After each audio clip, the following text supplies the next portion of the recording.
빗줄기가 창문을 세차게 때렸다. 늦은 밤, 강유미는 우산을 쓰고 좁은 골목길을 서둘러 걷고 있었다.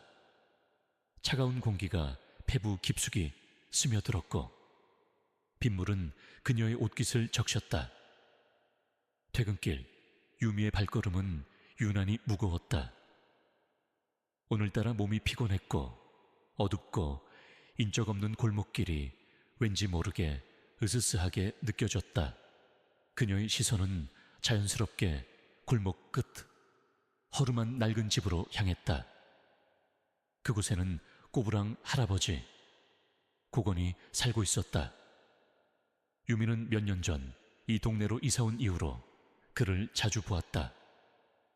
항상 낡은 작업복을 입고 허리를 구부정한 채 거리를 쓸거나 벤치에 앉아 먼 곳을 응시하는 할아버지. 동네 사람들은 그를 고물상 할아버지 혹은 말없는 노인이라 불렀다. 유미는 그가 왠지 모르게 쓸쓸해 보여 가끔 음료수를 건네거나 빵이나 김밥을 나눠주곤 했다. 할아버지는 그때마다 말없이 고개를 끄덕이거나 희미한 미소를 지어 보일 뿐이었다. 그의 눈빛은 깊고 어딘가 슬픔이 서려 있었지만 동시에 설명할 수 없는 묘한 강인함이 느껴지기도 했다. 유미는 그를 연약하고 외로운 노인으로만 생각했다. 어느 날 유미가 무거운 짐을 들고 계단을 오르고 있을 때였다.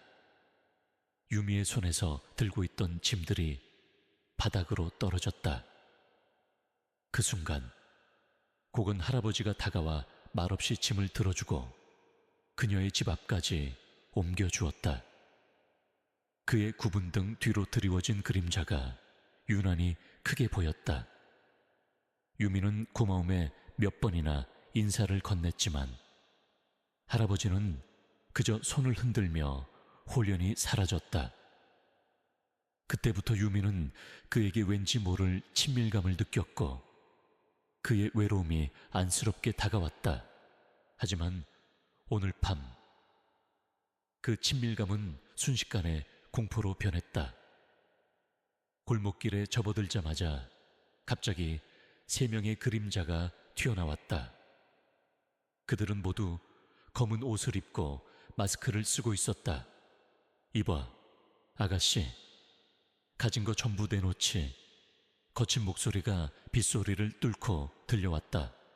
유미는 심장이 쿵하고 떨어지는 것을 느꼈다. 몸이 굳어버려 움직일 수 없었다. 주머니에 손을 넣어 핸드폰을 꺼내려 했지만 한 남자가 그녀의 팔을 거칠게 붙잡았다. 까불지 마. 그의 소나귀에 힘이 들어갔고 유미는 고통에 신음했다. 다른 한 남자는 그녀의 가방을 잡아챘다. 돈 될 만한 건 다 내놔. 아니면 마지막 남자가 비릿하게 웃으며 그녀에게 더 가까이 다가왔다. 그의 눈빛은 섬뜩했다. 빗물과 식은땀이 뒤섞여 그녀의 얼굴을 타고 흘러내렸다.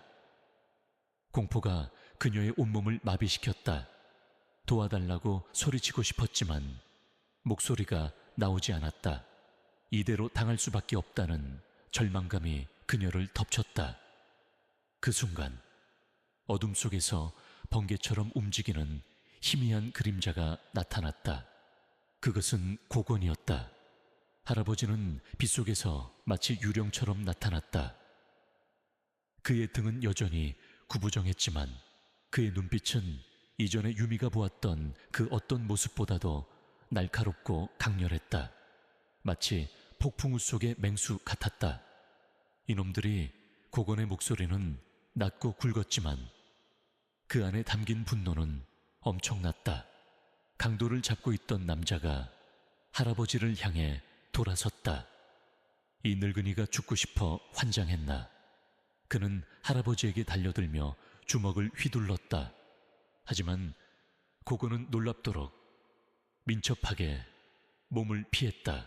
그리고 다음 순간 그의 움직임은 눈으로 쫓기 힘들 정도였다. 번개처럼 뻗어나간 고건의 손이 남자의 팔을 붙잡았다. 뼈가 으스러지는 듯한 소리가 빗소리를 뚫고 울려 퍼졌다. 악! 남자는 비명을 지르며 팔을 움켜쥐고 바닥에 나뒹굴었다. 그의 팔은 운나투랄하게 꺾여 있었다. 단 1초도 걸리지 않았다. 나머지 2명의 강도들은 경악한 표정으로 고건을 바라보았다. 그들의 얼굴에는 방금 전까지 유미를 위협하던 오만함 대신 순수한 공포가 서려 있었다. 그들은 자신들의 눈앞에서 벌어진 믿을 수 없는 광경에 입을 다물지 못했다. 그들이 상대하고 있는 것은 단순히 늙은 노인이 아니었다. 고건은 천천히 그들을 향해 걸어갔다. 그의 발걸음은 빗물에 젖은 골목길에 깊은 흔적을 남겼다. 그의 그림자는 더욱 커졌고 그의 눈빛은 맹렬한 불꽃처럼 타올랐다. 당장 여기서 꺼져라. 다시는 이 아가씨에게 손대지 마. 고건의 목소리는 차분했지만 그 안에는 감히 거역할 수 없는 위협이 담겨 있었다. 강도들은 더 이상 버틸 수 없었다. 그들은 팔이 부러진 동료를 버려두고 혼비백산하여 골목 밖으로 줄행랑을 쳤다. 빗소리만이 다시 골목을 채웠다. 유미는 그 자리에 얼어붙은 채 서 있었다. 심장이 터질 듯이 뛰었고 온몸에 소름이 돋았다. 그녀의 눈앞에서 벌어진 일은 현실이라고는 믿기지 않았다. 그녀가 알던 구부정하고 약해 보이던 고물상 할아버지는 어디에도 없었다. 대신 마치 무협 영화에서나 나올 법한 압도적인 힘과 카리스마를 가진 존재가 서 있었다. 고건은 돌아서서 유미를 바라보았다. 그의 눈빛은 방금 전의 맹렬함 대신 깊은 근심과 함께 미안함이 서려 있었다. 괜찮니, 아가씨? 그의 목소리는 다시 예전에 낮고 부드러운 음성으로 돌아와 있었다. 유미는 겨우 고개를 끄덕였다. 말을 하려고 했지만 목소리가 나오지 않았다. 그녀의 눈은 고건의 굽은 등과 젖은 머리칼을 훑었다. 그의 어깨는 여전히 작아 보였지만 그 안에 숨겨진 힘은 상상 이상이었다. 그녀는 갑자기 그가 낯설게 느껴졌다. 그동안 자신이 그를 얼마나 피상적으로 바라보았는지 깨달았다. 고건은 바닥에 떨어진 유미의 가방과 우산을 주워 그녀에게 건넸다. 그의 손은 주름졌지만 그녀에게 물건을 건네는 동작은 조심스러웠다. 집까지 데려다 주마. 유미는 말없이 그의 뒤를 따랐다. 빗소리만이 두 사람 사이에 침묵을 채웠다. 그녀의 머릿속은 수많은 질문들로 가득 찼다. 고건 할아버지는 도대체 누구인가? 그 엄청난 힘은 어디에서 나오는 것인가? 왜 그는 자신을 숨기고 이렇게 낡은 골목길에 살고 있는가? 그녀의 마음속에는 이제 단순한 안쓰러움이나 친밀감을 넘어선 복잡한 감정들이 뒤섞였다. 혼란, 그리고 설명할 수 없는 강렬한 호기심. 집 앞에 도착했을 때 고건은 더 이상 안으로 들어오지 않고 문 앞에서 멈춰 섰다. 내일 다시 보자. 그는 짧게 말하고는 몸을 돌려 빗속으로 사라졌다. 그의 뒷모습은 언제나처럼 쓸쓸하고 조용했지만 유미의 눈에는 더 이상 약해 보이지 않았다. 오히려 무언가를 짊어진 듯한 거대한 그림자로 보였다. 유미는 문을 잠그고 멍하니 서 있었다. 그녀의 눈에 빗물이 젖은 창문 밖의 어두운 골목길이 들어왔다. 그곳에서 방금 전 믿을 수 없는 일이 벌어졌다. 그녀의 삶은 오늘 밤을 기점으로 완전히 달라질 것이라는 예감이 들었다. 고건 할아버지의 존재는 더 이상 단순한 동네 노인이 아니었다. 그는 그녀의 삶에 갑자기 뛰어든 거대한 미스터리였다. 그리고 유미는 자신이 이 미스터리의 실체를 파헤치고 싶다는 강렬한 충동을 느꼈다.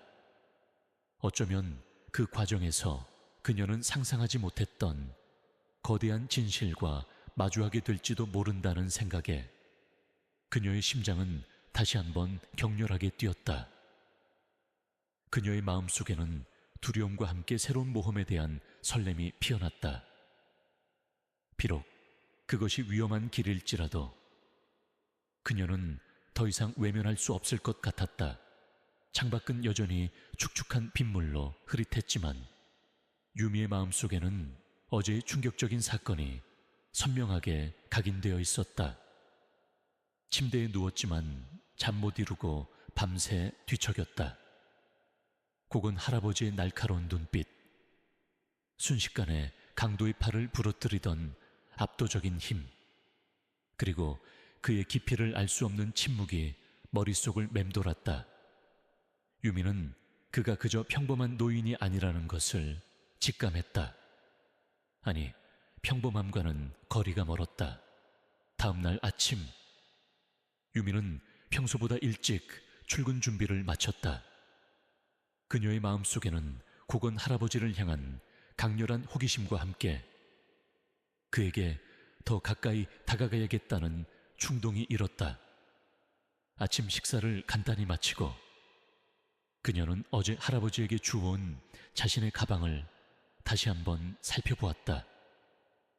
가방은 깨끗했지만 어딘가 모르게 젖어있는 듯한 느낌이 들었다.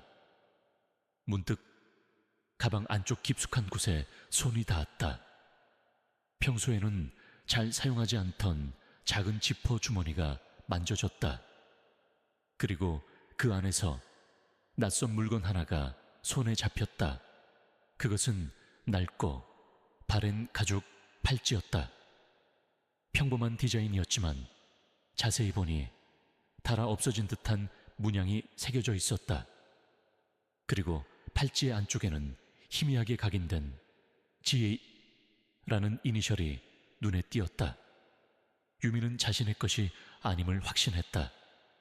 어젯밤 할아버지가 그녀의 가방을 주워주었을 때 혹시 그의 것이 실수로 들어간 것은 아닐까? 그의 이니셜일까? 고건 할아버지의 이름과 연결될 수 있는 단서라는 생각에 유미의 심장이 다시 한번 뛰었다. 출근길, 유미는 의도적으로 고건 할아버지의 집 앞을 지나갔다. 낡은 대문은 굳게 닫혀 있었고 집 안에서는 아무런 인기척도 느껴지지 않았다. 마치 세상과 단절된 듯한 분위기였다. 유미는 잠시 망설이다가 주머니에 들어있던 팔찌를 쥐어보았다. 이 팔찌가 그의 과거를 풀어줄 열쇠일지도 모른다는 직감이 들었다. 그날 이후 유미는 고건 할아버지를 더욱 유심히 관찰하기 시작했다. 아침 일찍 할아버지는 항상 동네 어귀를 청소했다.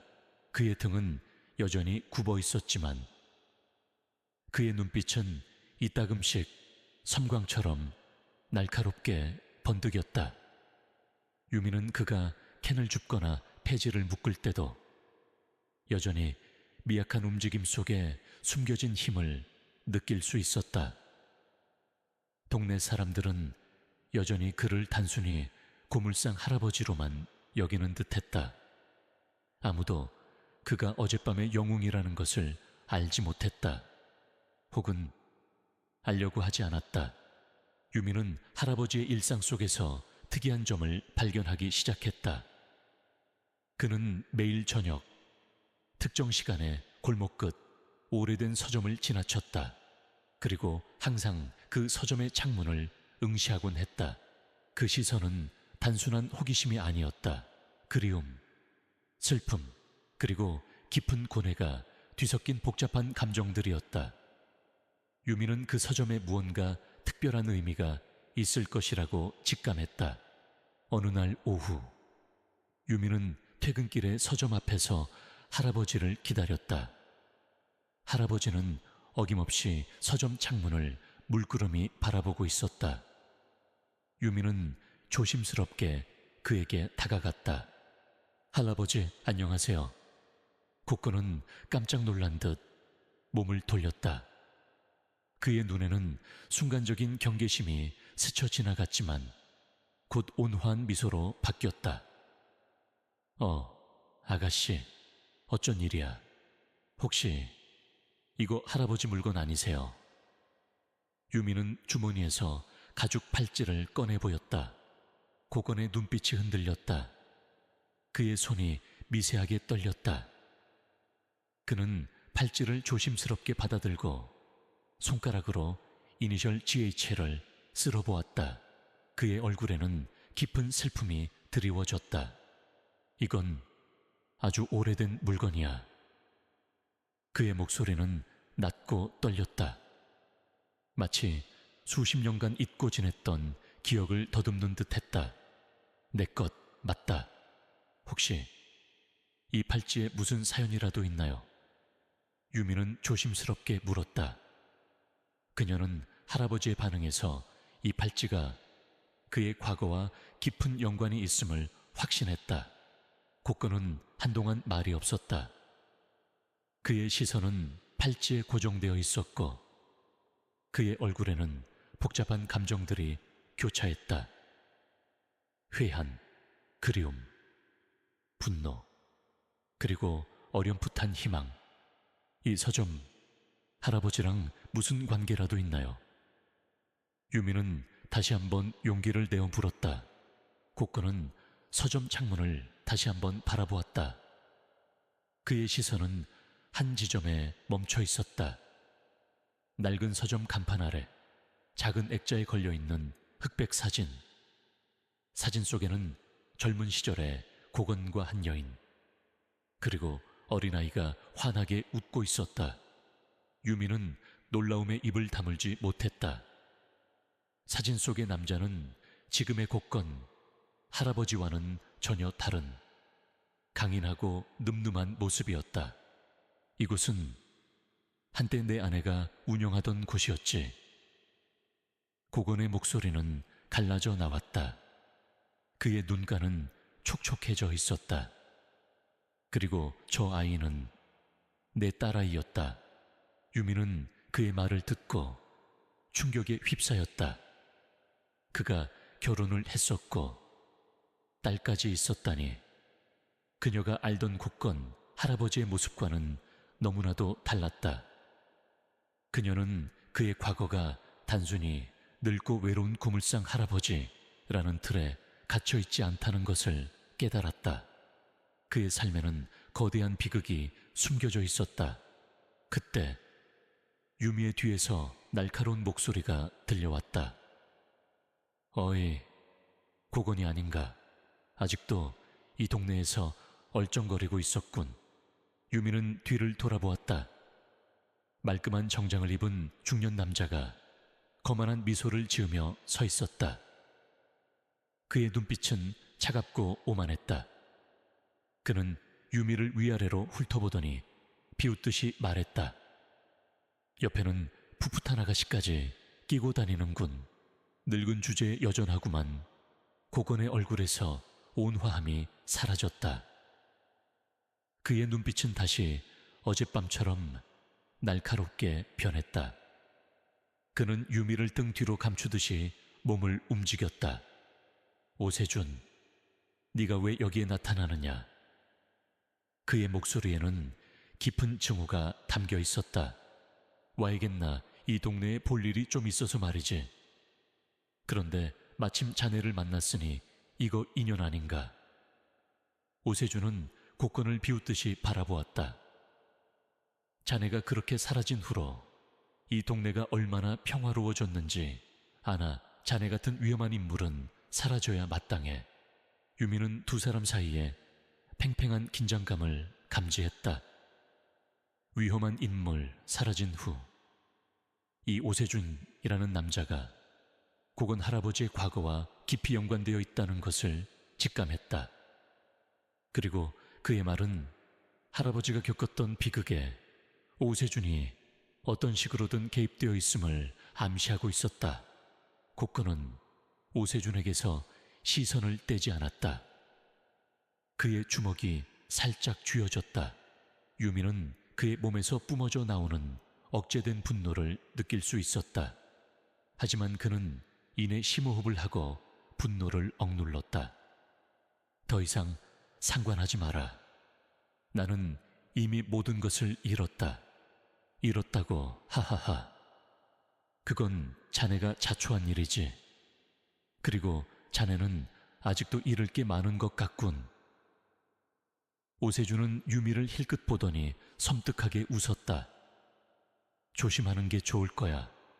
고건, 다시는 나를 자극하지 마라. 오세준은 자신의 경호원 2명과 함께 유유히 사라졌다. 유미는 그의 뒷모습에서 차가운 악의를 느꼈다. 그가 떠난 후에도 고건은 한동안 그 자리에 서서 움직이지 않았다. 그의 얼굴에는 깊은 상처와 분노가 뒤섞여 있었다.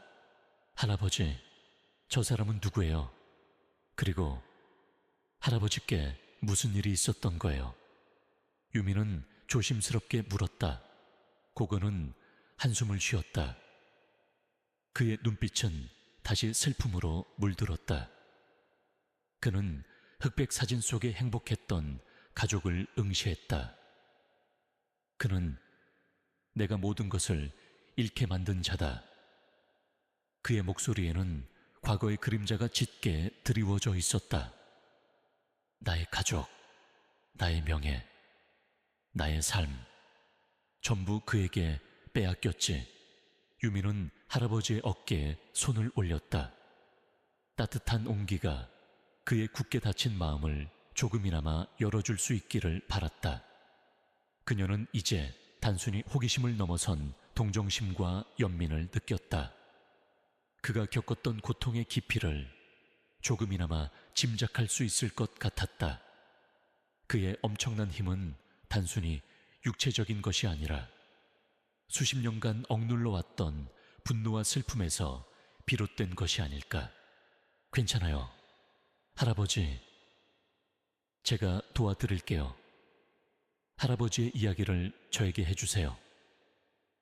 유미의 목소리는 진심으로 우러나왔다. 그녀는 이제 고건 할아버지의 비밀을 파헤치는 것이 단순한 궁금증이 아니라 그를 돕고 그의 억울함을 풀어주는 일이 될 것이라고 생각했다. 그녀는 그가 짊어진 무거운 짐을 함께 나누고 싶었다. 그들의 만남이 단순한 우연이 아니라는 강한 예감이 들었다. 어쩌면 이 팔찌가, 이 서점이, 그리고 오세준의 등장이 그를 둘러싼 거대한 퍼즐의 조각들이었을지도 모른다.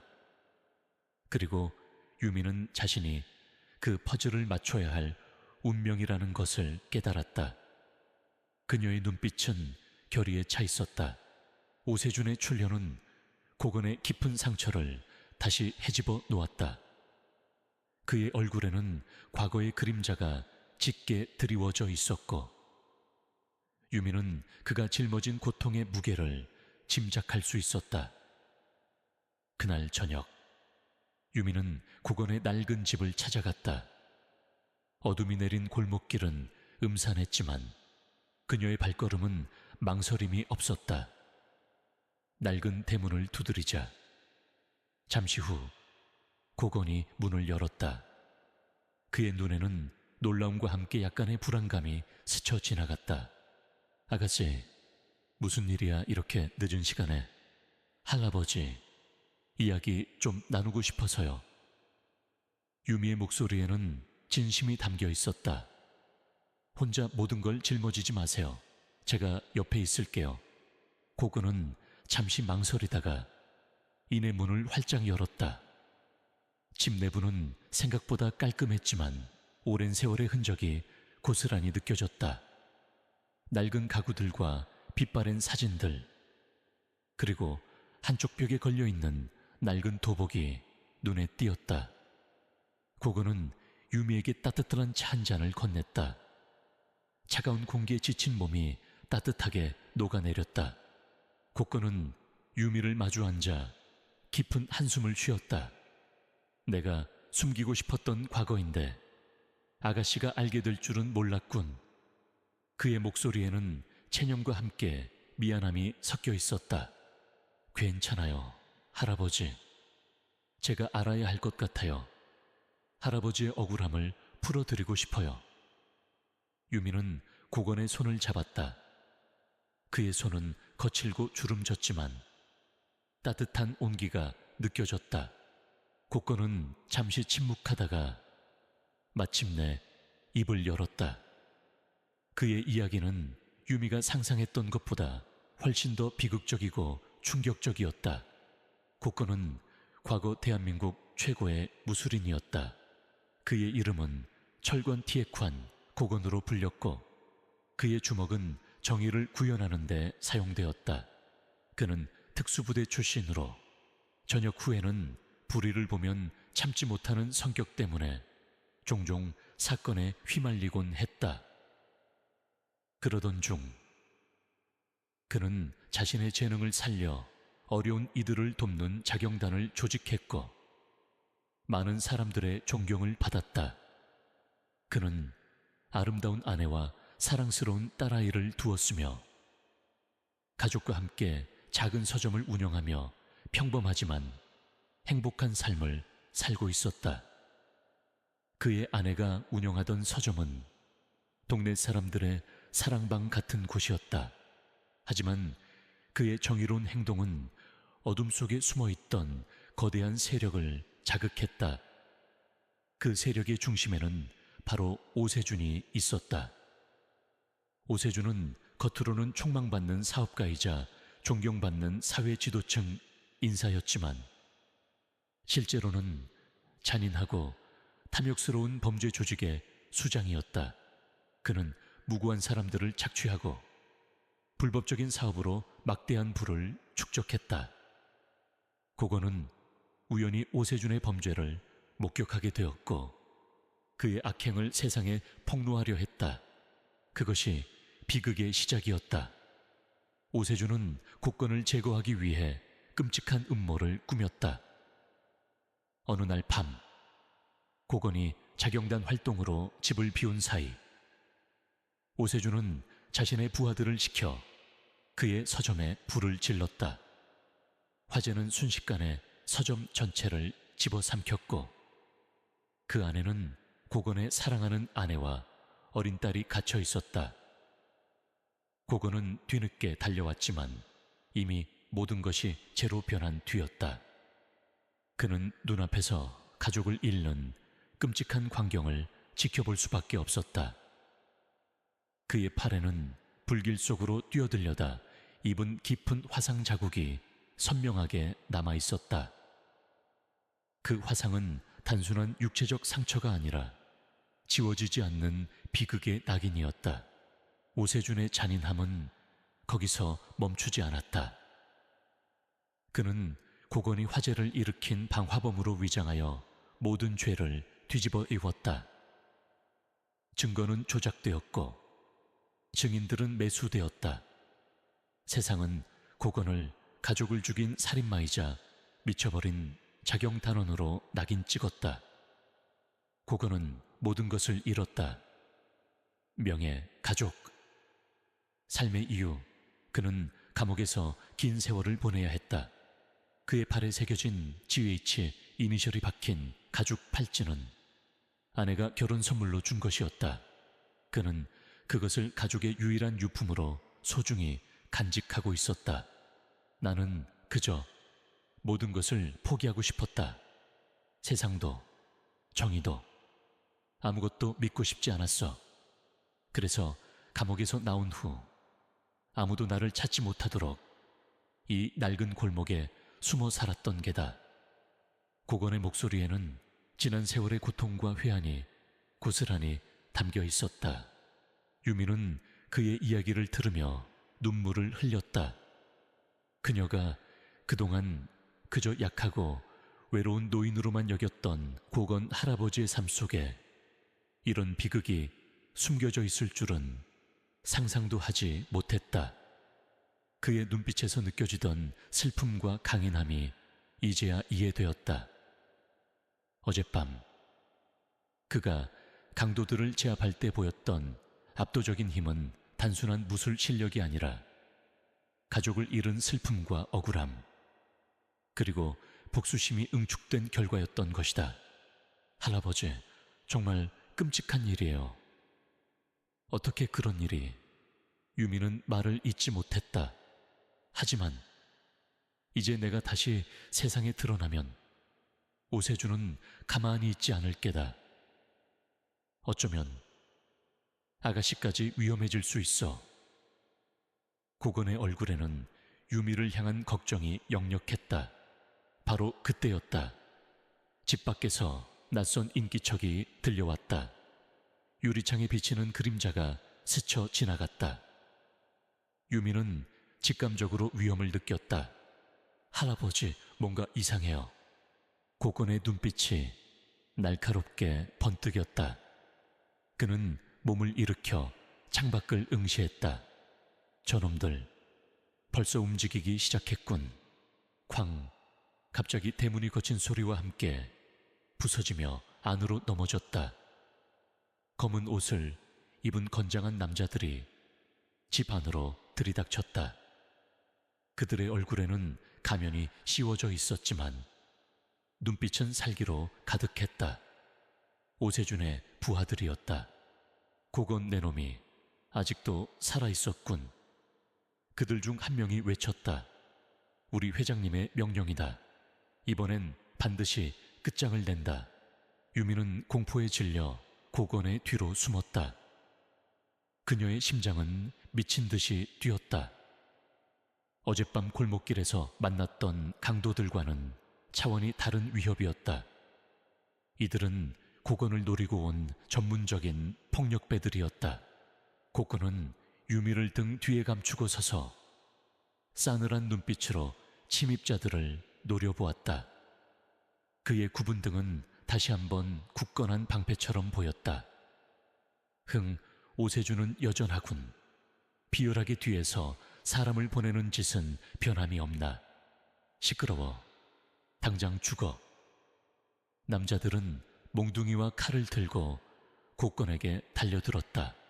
고건의 몸이 번개처럼 움직였다. 그의 주먹은 망설임이 없었고 그의 발차기는 빠르고 정확했다. 늙은 몸이라고는 믿기지 않을 정도의 민첩함과 힘이었다. 첫 번째 남자는 고건의 주먹에 명치를 맞고 그대로 쓰러졌다.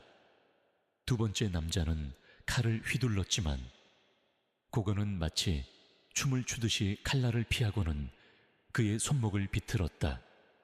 쨍그랑 칼이 바닥에 떨어지고 남자는 고통의 비명을 질렀다. 하지만 침입자들은 숫자가 많았다. 그들은 마치 훈련된 군인처럼 조직적으로 움직였다. 한 명이 쓰러지면 다른 두 명이 달려들었다. 고건은 노련하게 그들의 공격을 막아냈지만 그의 몸에도 조금씩 상처가 나기 시작했다. 피가 그의 뺨을 타고 흘러내렸다. 할아버지. 유미는 걱정에 소리쳤다. 그녀는 아무것도 할 수 없다는 무력감에 치를 떨었다. 고건은 잠시 뒤로 물러서서 숨을 골랐다. 그의 눈빛은 여전히 강렬했지만 얼굴에는 피곤한 기색이 역력했다. 그는 오랜 세월 동안 싸움을 잊고 살았지만 그의 몸은 여전히 최고의 무술가임을 증명하고 있었다. 그때 집 안쪽에서 날카로운 짖는 소리가 들려왔다. 멍멍멍. 작은 푸들 한 마리가 방 안에서 뛰쳐나왔다. 이름은 토리. 유미가 가끔 고건에게 가져다주는 음식 부스러기를 얻어먹으러 오던 떠돌이 개였다. 고건은 토리를 자신의 집에서 키우기 시작했다. 토리는 고건의 유일한 친구이자 가족이었다. 토리는 고건을 보호하려는 듯 침입자들에게 맹렬히 지저댔다. 이 빌어먹을 개가 한 남자가 토리를 발로 차려 했다. 감히 고건의 눈빛이 살기로 번뜩였다. 토리는 고건에게 마지막 남은 가족과도 같았다. 그는 분노의 찬괴성을 지르며 남자를 향해 돌진했다. 그의 주먹은 마치 강철 덩어리 같았다. 남자는 고건의 주먹에 얼굴을 맞고 벽에 부딪히며 쓰러졌다. 그의 몸은 미동도 없었다. 나머지 침입자들은 토리의 등장과 고건의 맹렬한 공격에 잠시 주춤했다. 그들은 토리가 고건에게 얼마나 소중한 존재인지 알 수 없었지만 고건의 눈빛에서 뿜어져 나오는 살기는 충분히 위협적이었다. 물러서라, 일단 후퇴한다. 침입자들의 우두머리가 명령했다. 고건, 오늘은 이 정도로 해두지. 하지만 다음엔 내 목숨은 물론 내 옆에 계집년도 무사하지 못할 것이다. 그들은 쓰러진 동료들을 끌고 황급히 도망쳤다. 고건의 집은 난장판이 되었다. 부서진 문짝, 깨진 화분, 엎질러진 차. 하지만 그보다 더 심한 것은 고건의 마음에 다시 새겨진 상처였다. 할아버지, 괜찮으세요? 유미는 떨리는 목소리로 물었다. 그녀는 고건의 뺨을 타고 흐르는 피를 보았다. 고건은 힘없이 고개를 끄덕였다. 토리는 고건의 발밑에 앉아 끙끙거렸다. 고건은 토리의 머리를 쓰다듬었다. 미안하다. 너까지 위험하게 만들어서. 유미는 고건을 부축하여 앉혔다. 그녀는 그의 상처를 살폈다. 피가 나고 있었지만 다행히 깊은 상처는 아니었다. 할아버지, 이러고만 있을 순 없어요. 오세준이 할아버지를 가만두지 않을 거예요. 고건의 눈빛에는 깊은 고뇌가 서려 있었다. 그는 오랜 세월 동안 잊고 지냈던 싸움을 다시 시작해야 한다는 것을 직감했다. 오세준은 자신을 세상에 드러내지 못하도록 계속해서 위협할 것이다. 그리고 이제는 유미까지 위험에 빠뜨리려 하고 있었다. 그는 더 이상 숨어 살 수 없었다. 그래, 이제 도망칠 곳은 없군. 고건의 목소리는 낮았지만 그 안에는 강철 같은 결의가 담겨 있었다. 이제 그날의 진실을 밝혀야 할 때가 온 것 같군. 그의 눈빛은 복수심과 함께 정의를 향한 불꽃으로 타올랐다. 유미는 고건의 옆에 서서 그의 손을 잡았다. 그녀는 더 이상 두렵지 않았다. 고건의 억울함을 풀어주고 오세준의 악행을 세상에 폭로하는 것이 이제 그녀의 사명이 되었다. 그들의 싸움은 이제 막 시작된 참이었다.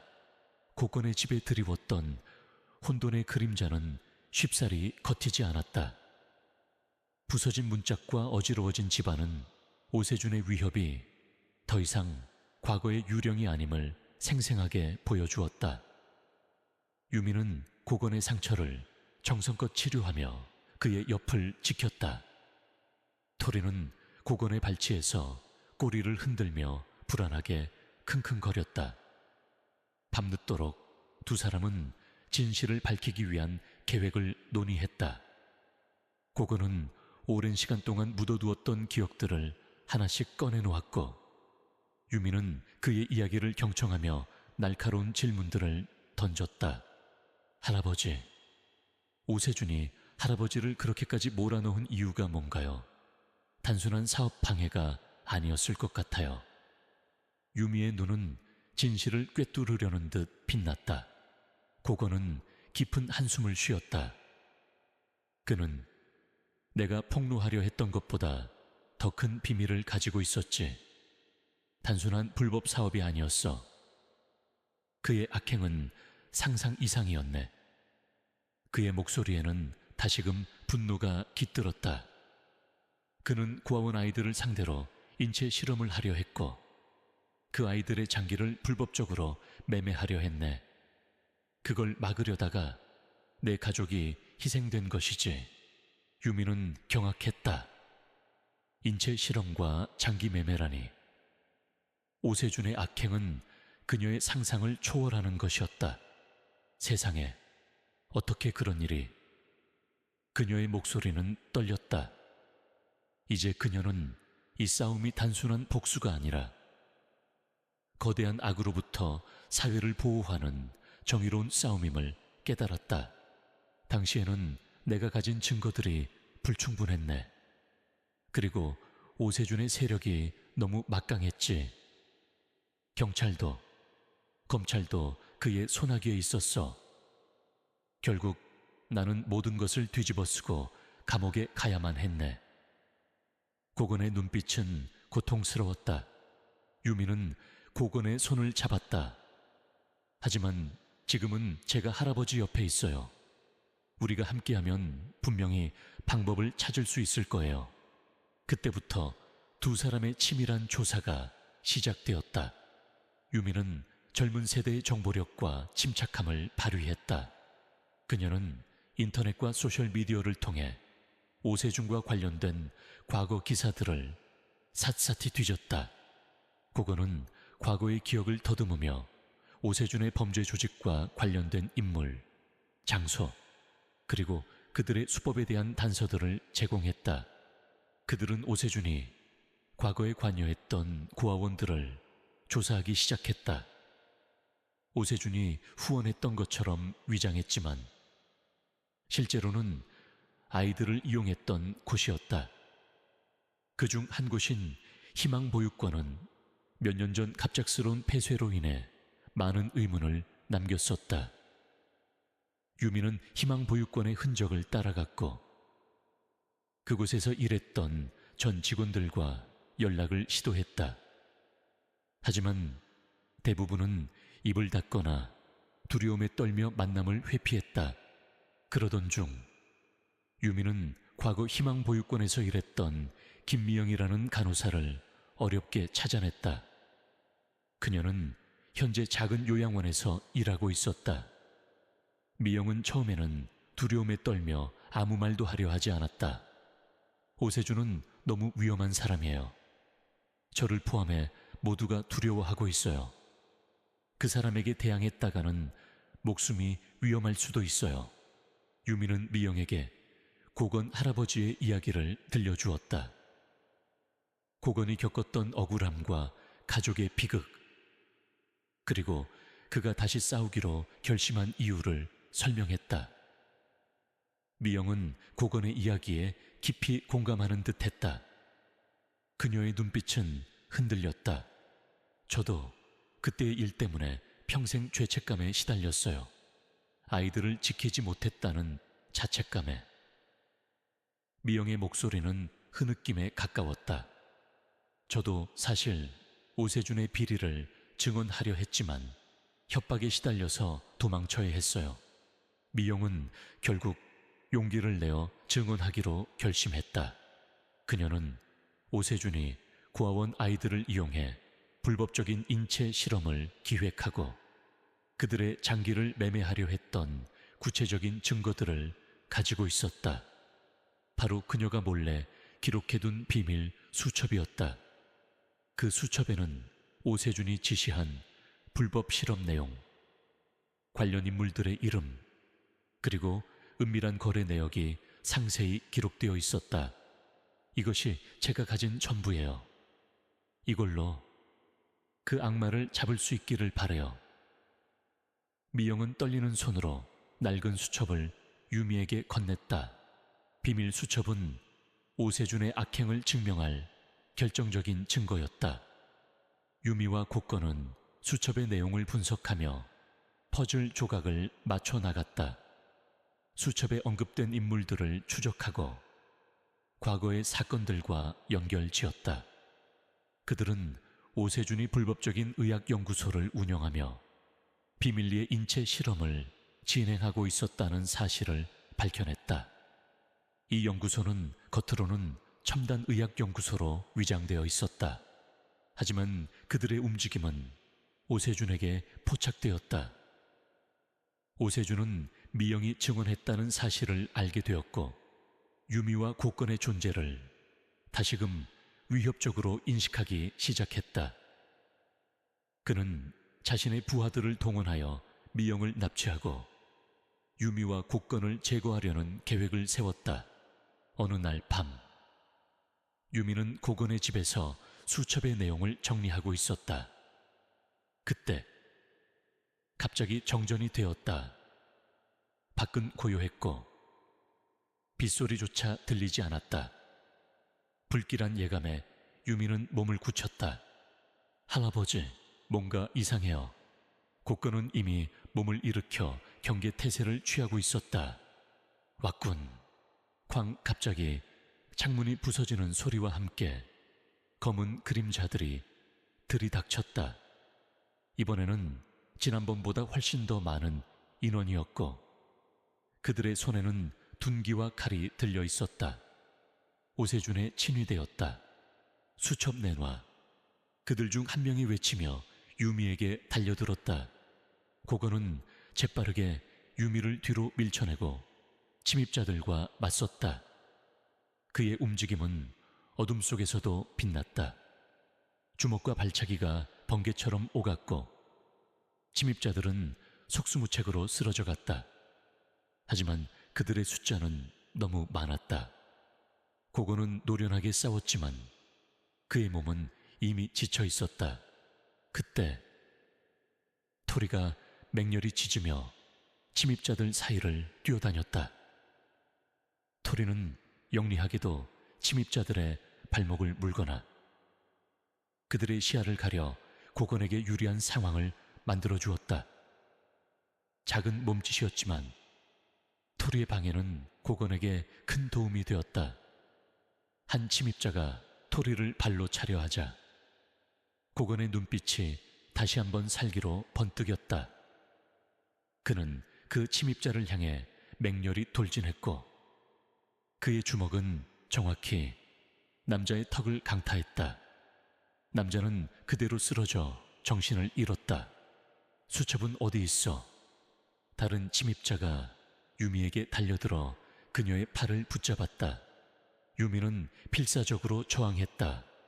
그녀는 수첩을 단단히 움켜쥐고 있었다. 그것은 미영의 목숨, 그리고 고건의 명예를 되찾을 유일한 희망이었다. 그녀는 자신의 몸으로 수첩을 감싸 안았다. 고건은 유미를 구하기 위해 몸을 날렸다. 하지만 그 순간 다른 침입자가 고건의 뒤를 노리고 칼을 휘둘렀다. 고건은 간신히 피했지만 칼날이 그의 어깨를 스치며 깊은 상처를 남겼다. 고건은 비틀거렸고 그의 얼굴에는 고통이 역력했다. 할아버지, 유미는 소리쳤다. 그녀는 주저할 시간이 없었다. 수첩은 그녀의 생명과도 같았다. 유미는 용기를 내어 침입자의 다리를 걸어 넘어뜨렸다. 그리고는 있는 힘껏 그를 밀쳐내고 도망치기 시작했다. 고건은 유미에게 도망치라고 소리쳤다. 어서 가라. 아가씨, 이 증거를 세상에 알려야 한다. 유미는 눈물을 흘리며 고건을 뒤로 하고 어둠 속으로 뛰쳐나갔다. 그녀의 뒤에서는 고건과 침입자들의 싸움 소리가 여전히 들려왔다. 그녀는 할아버지를 혼자 두고 도망치는 것이 너무나도 고통스러웠지만 증거를 지키는 것이 더 중요하다고 생각했다. 토리도 유미를 따라 뛰어나왔다. 토리는 그녀의 발치부터 그녀를 보호하려는 듯 달려갔다. 빗물은 다시 거세게 쏟아지기 시작했고 유미는 어둠 속에서 오세준의 추격을 피하며 달리고 또 달렸다. 그녀의 손에는 고건의 희생과 미영의 용기가 담긴 오세준의 모든 악행을 폭로할 결정적인 증거인 비밀수첩이 단단히 쥐어져 있었다. 빗줄기가 강유미의 얼굴을 사정없이 때렸다. 어둠 속에서 그녀는 숨이 턱 막히도록 달렸다. 고건 할아버지의 상처 입은 모습과 뒤따라오는 추격자들의 발소리가 그녀의 심장을 더욱 격렬하게 울렸다. 손에 쥐어진 비밀 수첩이 축축하게 젖었지만 그녀는 그것을 놓칠 수 없었다. 이 수첩은 할아버지의 모든 것, 그리고 수많은 희생자들의 마지막 희망이었다. 골목길은 미로 같았고 빗물에 젖은 바닥은 미끄러웠다. 유미는 숨을 헐떡이며 뒤를 돌아보았다. 희미한 가로등 불빛 아래 검은 그림자들이 그녀를 맹렬히 쫓고 있었다. 그들은 오세준의 부하들이었다. 그들의 눈에는 살기가 등등했다. 토리는 유미의 발치에서 필사적으로 그녀를 따랐다. 토리는 때때로 뒤처지는 유미의 옷자락을 물어당기며 그녀를 재촉하기도 했다. 마치 길을 안내하듯이. 토리는 좁은 골목길과 버려진 건물들 사이를 능숙하게 헤치고 나갔다. 유미는 한순간 숨을 고르기 위해 낡은 상가 건물 옆에 몸을 숨겼다. 그녀의 폐는 불타는 듯했고 다리는 후들거렸다. 그녀는 잠시 멈춰 서서 생각했다. 어디로 가야 할까? 경찰하지만 고건의 말대로 오세준은 경찰까지 손에 쥐고 있었다. 섣불리 움직였다가는 오히려 증거를 빼앗기고 목숨까지 위협받을 수 있었다. 그때 유미의 머릿속에 번개처럼 한 가지 생각이 스쳐 지나갔다. 송재호 기자. 그녀는 과거 오세준의 비리에 대한 작은 기사를 썼다가 압력을 받고 해고당했던 기자에 대해 기억해냈다. 그는 용감했지만 혼자서는 거대한 세력에 맞설 수 없었다. 송재호라면 이 수첩의 진정한 가치를 알아보고 두려워하지 않고 진실을 보도할 수 있을 것이다. 유미는 다시 달리기 시작했다. 그녀의 목표는 송재호 기자가 예전에 운영하던 작은 독립 언론사 사무실이었다. 거리는 멀지 않았지만 추격자들은 끈질겼다. 한 남자가 그녀의 바로 뒤까지 따라붙었다. 유미는 넘어질 듯 비틀거렸지만 토리가 재빠르게 남자의 발목을 물었다. 그악! 남자는 비명을 지르며 휘청거렸고 그 틈을 타 유미는 다시 전력을 다해 달아났다. 마침내 유미는 낡고 허름한 건물 옥상에 도착했다. 송재호 기자의 사무실은 그 건물 3층에 있었다. 하지만 옥상으로 통하는 문은 굳게 잠겨 있었고 그녀의 뒤에서는 추격자들의 발소리가 점점 더 가까워지고 있었다. 옥상은 막다른 길이었다. 젠장, 유미는 이를 악물었다. 그녀는 사방을 둘러보았다. 옆 건물과의 간격은 생각보다 넓었다. 하지만 다른 선택의 여지가 없었다. 그녀는 비밀 수첩을 품에 단단히 안고 죽으림을 다해 옆 건물 옥상으로 몸을 던졌다. 그녀의 손가락 끝이 겨우 난간에 걸렸고 그녀는 필사적으로 매달렸다. 빗물에 젖은 난간은 미끄러웠고 그녀의 손에서는 힘이 빠져나가고 있었다. 아가씨, 바로 그때 뒤늦게 옥상으로 올라온 고건의 목소리가 들렸다. 그의 어깨에서는 피가 흐르고 있었지만 그의 눈빛은 여전히 강렬했다. 그는 침입자들을 제압하며 유미에게 달려왔다. 할아버지, 유미는 절박하게 소리쳤다. 고건은 망설임 없이 난간을 뛰어넘어 유미에게 다가갔다. 그는 유미의 손을 굳게 잡고 그녀를 끌어올렸다. 유미는 안도의 한숨을 내쉬었지만 그들을 쫓아온 오세준의 부하들이 이미 옥상으로 들이닥치고 있었다. 수첩 내놔라. 그건 그렇지 않으면 둘 다 죽는다. 그들 중 한 명이 비릿하게 웃으며 말했다. 고건은 유미를 등 뒤에 감추고 그들을 노려보았다. 이 악마 같은 놈들 절대 용서 못한다. 그는 다시 싸우기 시작했다. 피 흘리는 몸이었지만 그의 움직임은 여전히 날카롭고 치명적이었다. 그는 오세준의 부하들을 하나둘씩 쓰러뜨렸다.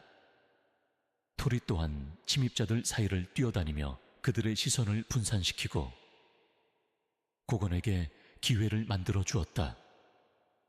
작은 토리의 용감한 행동은 전투의 흐름을 바꾸는데 큰 역할을 했다. 하지만 그들의 숫자는 여전히 압도적이었다. 고건은 결국 2명의 남자에게 붙잡혔고 다른 한 명은 유미에게 달려들었다.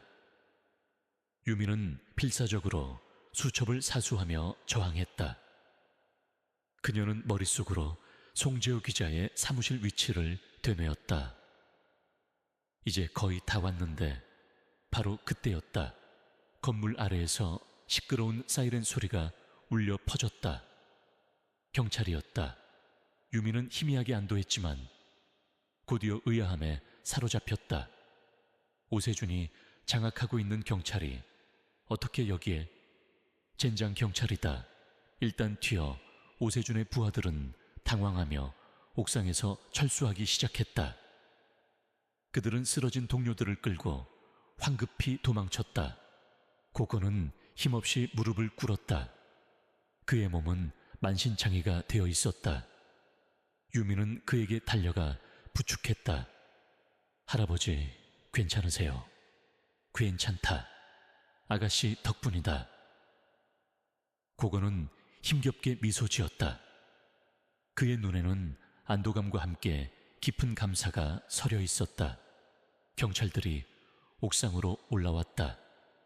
유미는 그들을 보자마자 곧바로 외쳤다. 이 수첩을 보세요. 오세준의 모든 범죄가 여기 담겨 있어요. 그녀는 비밀 수첩을 내밀었다. 경찰들은 수첩을 받아 들었다. 그들 중 한 명이 수첩을 훑어보더니 눈빛이 흔들렸다.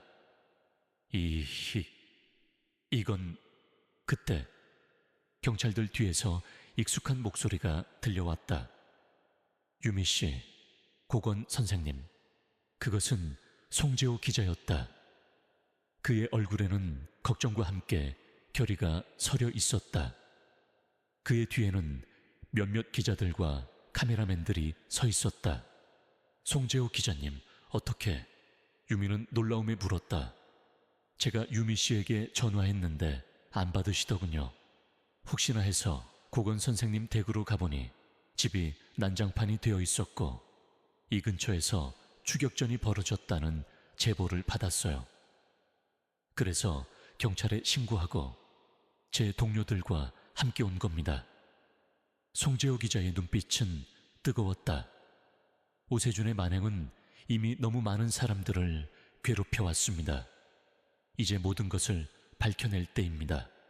송재호 기자는 유미의 손에 있는 수첩을 보았다. 그의 얼굴에는 감격과 함께 결의가 차올랐다.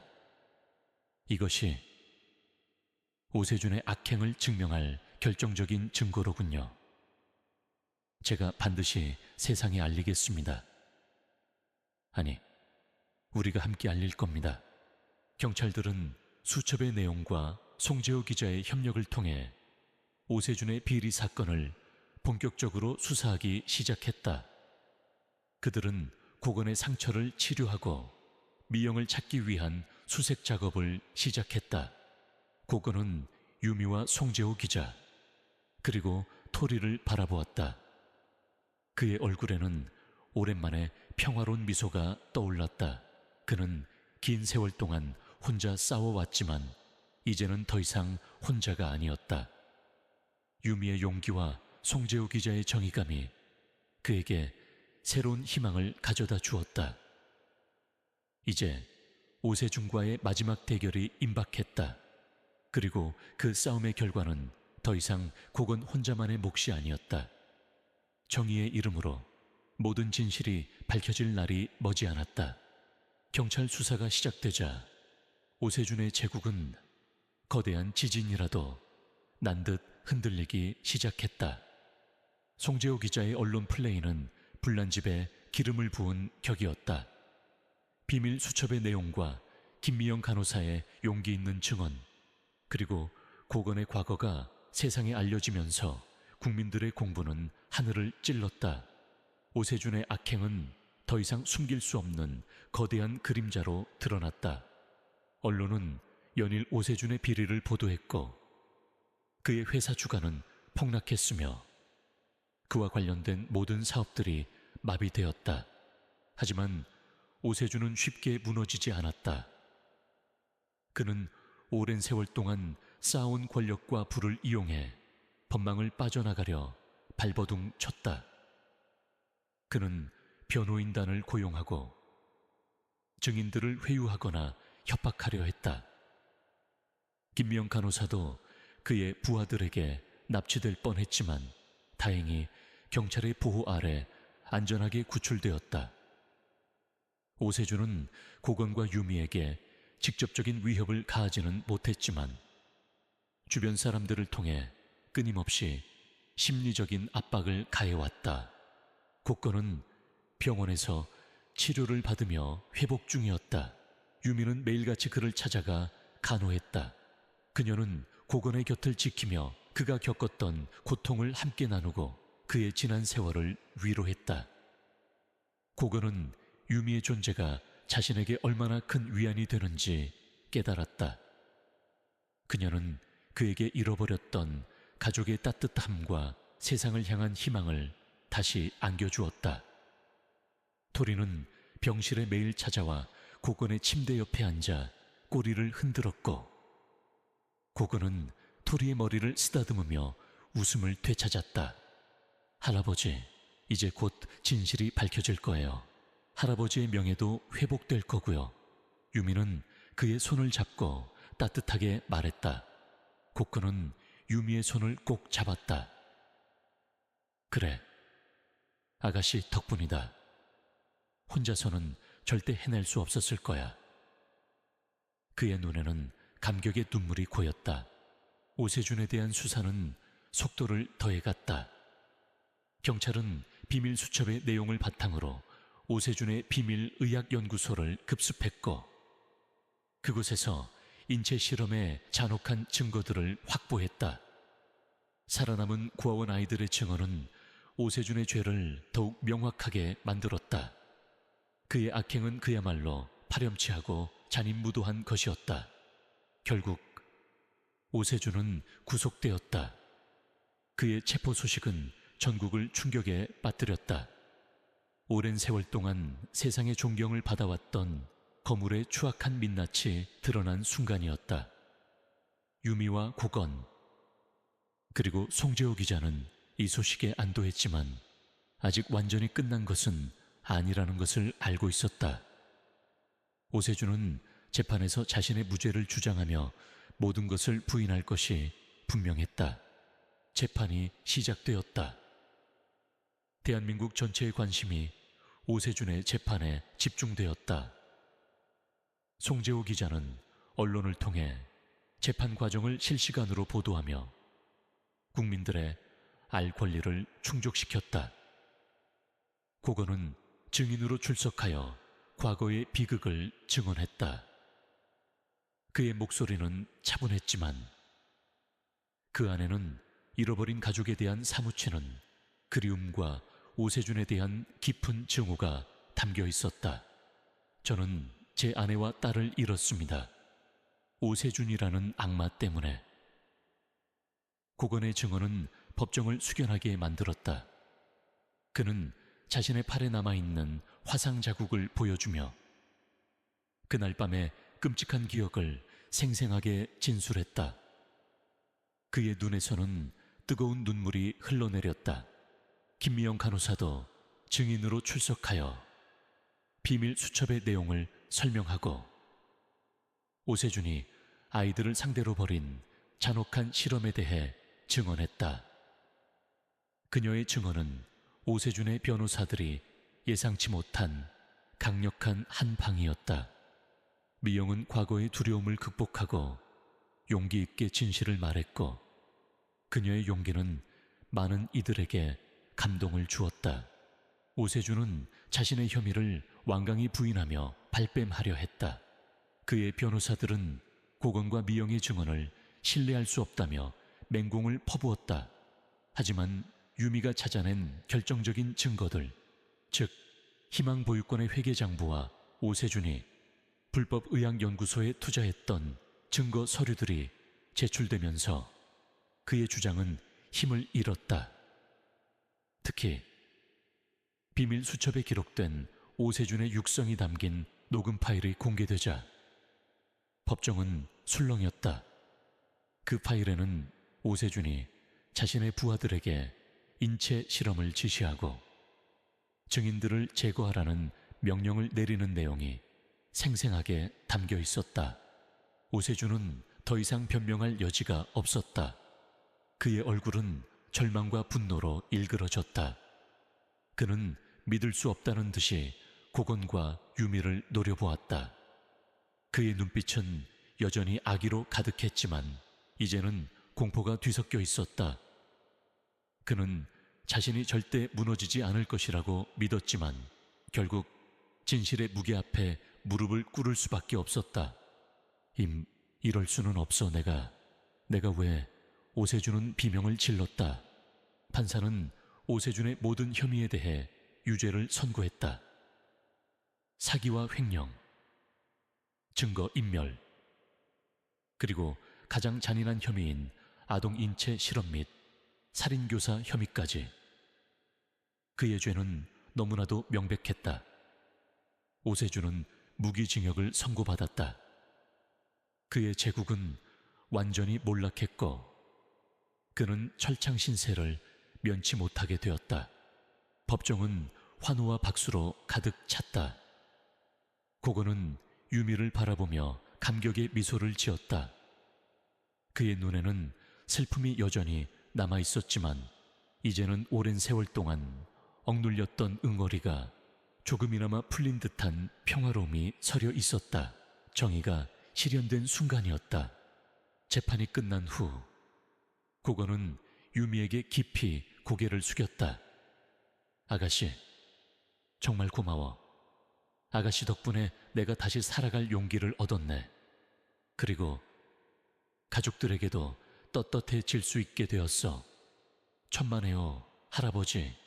이건 할아버지의 용기가 만든 결과예요. 제가 옆에서 조금 도와드렸을 뿐이죠. 유미는 고건의 손을 잡고 따뜻하게 말했다. 그녀의 얼굴에는 행복한 미소가 가득했다. 토리는 고건의 다리에 몸을 비비며 꼬리를 흔들었다. 고건은 토리를 안아 올렸다. 이 녀석도 고생 많았다. 송재호 기자도 다가와 고건과 유미에게 악수를 청했다. 두 분 덕분에 진정한 정의가 승리했습니다. 이 모든 것을 세상에 알릴 수 있게 해주셔서 감사합니다. 그들은 함께 법정 문을 나섰다. 밖은 햇살이 눈부시게 쏟아지고 있었다. 오랜 시간 동안 그들을 짓눌렀던 어둠이 걷히고 비로소 밝은 빛이 그들을 감싸는 듯했다. 고건의 어깨는 여전히 구부정했지만 그의 발걸음은 더 이상 외롭지 않았다. 유미와 토리가 그의 옆을 든든하게 지켜주고 있었다. 그들은 이제 새로운 삶의 시작점에 서 있었다. 오세준의 몰락은 고건에게 오랜 세월 짓눌렀던 어둠을 걷어내 주었지만 그의 삶이 하루아침에 완전히 달라진 것은 아니었다. 법정에서의 승리는 시작일 뿐이었다. 고건은 이제 자신의 과거를 직면하고 잃어버린 시간들을 되찾아가는 새로운 여정을 시작해야 했다. 언론은 고건의 이야기를 대서특필했다. 철권 고건이라는 별명과 함께 그의 정의로운 과거, 그리고 오세준의 잔혹한 음모가 전 국민에게 알려졌다.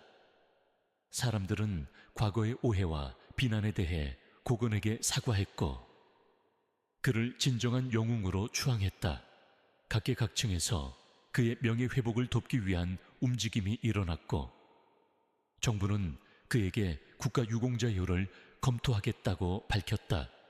고건은 처음에는 이런 관심이 부담스러웠다. 오랜 은둔 생활에 익숙해진 그에게 세상의 스포트라이트는 낯설고 불편했다.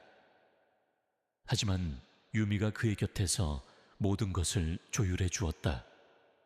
그녀는 기자들의 인터뷰 요청을 선별하고 고건이 필요로 하는 휴식을 취할 수 있도록 도왔다.